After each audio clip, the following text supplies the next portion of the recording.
Tumawa ka na. Hindi ako nalulukot eh. Eh, kasi naman po, Lola, nag-meeting lang po kami ni Jake, tapos may nag-post po agad na wala daw po akong kwentang babae. What? Akala ko ba, dapat usapan na natin yan. Alam ko, hindi lahat ng tao pabor sa'yo. Hindi lahat gusto. Oo. Pero magandang pa. Rose Marie. At wala kang ginagawang masama. Malinis ang konsensya mo. Rose Marie. Tulog ka pa rin mo. Ituloy mo lang ang pangalan mo.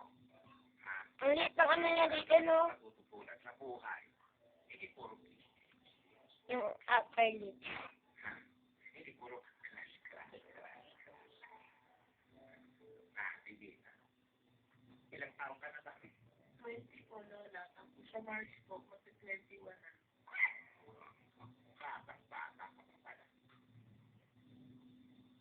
Kaya po ba kayo, Lola, kapag may magkaibigan po ako sa katulad po ni Jake, gano'n? Eh, bakit naman hindi? Sa tingin ko natuturuan ka naman niya at natutulungan ka sa pag-aaral mo.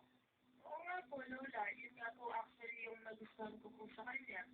Gusto ko pong matuto. Si Ate naman po, may naituturo din naman po sa akin. Pero iba po kasi yung naituturo po sa akin ni Jake. Saka matututo rin po ako, Lola. Ayun. Maganda. Hindi niya po ba sa pag-iigipin ng tubig, paglalangunin? Bakit ko naman kagalang hindi ko pa nga nakikita yan, Jake, na yan. Teka, tumawag na kasi ate. Hindi pa po baka po busy kasi pauwi na po siya. Galit ka. Hindi po, Lola, namiss ko lang po siya.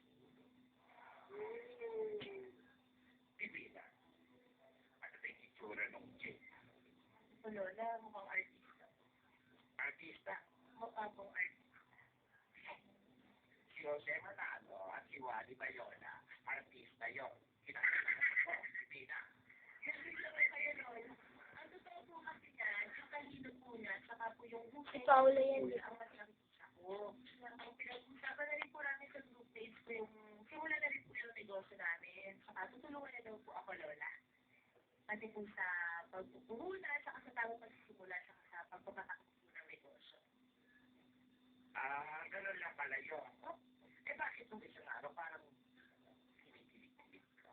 Lola, tao lang po. Kayo din naman po kapag po nanonood kayo ng TV, kinikilig din po kayo.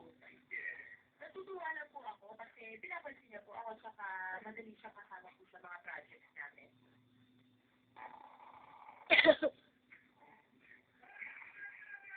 Ano ba? Tapos na. Hindi na. Bakit tumakboy ko? Naglakad ka lang. Hindi na. Wala bagay. May naghanap sa'yo. Kaya na resibo. Hindi. Nandiyan sa labas. Take down. Take down. Bigla ka pinapatakbo dito. Alam mo na napupunta siya, ha? Magtatago na lang po ako, Lula. Ay, hindi na. Bakit ka magtatago? Hindi ba ka gawain yan? Tawa ka sa bahay natin eh. Kailangan itrato ng tao. Gaano magkapaya ng bahay natin. Nakikituloy naman tayo dito. Kapit mo dito. Mayos na. Gulo-gulo sa bahay natin. Ayusin naman natin. Oo nga. Ayusin natin. Ayusin nyo. Ay, naku. Pumunti pa mag-tiis naman tayo. Ha? May bisita tayo. Yung damit natin nandiyan, may damit pa tayo dyan. Mag-tiis tayo. Asa tayo magbibigyan? Dito na siya. Dito na. Ano ba? Ay, wala na siya. Ay, wala ka na ha. Ano ka na dito tayo? Patay, dito na tumawag si Ari. Hello? Hello? Hello, Jake? Are you coming over? No, teka lang nakakaya yung bahay namin. Pero, sige, ito, yung bahay namin, maraming kawayan sa labas, tapos merong iba't ibang kulay ng nagawa hanger, may mga halaman, ayun, baka natin mo yung magbahay na maraming hanger na iba't ibang kulay. Tanong mo na lang, kilala naman sila lola dito eh. Oo, sige. Bye-bye. Ako lola ko po. Nililigaw mo. Ano ka talaga?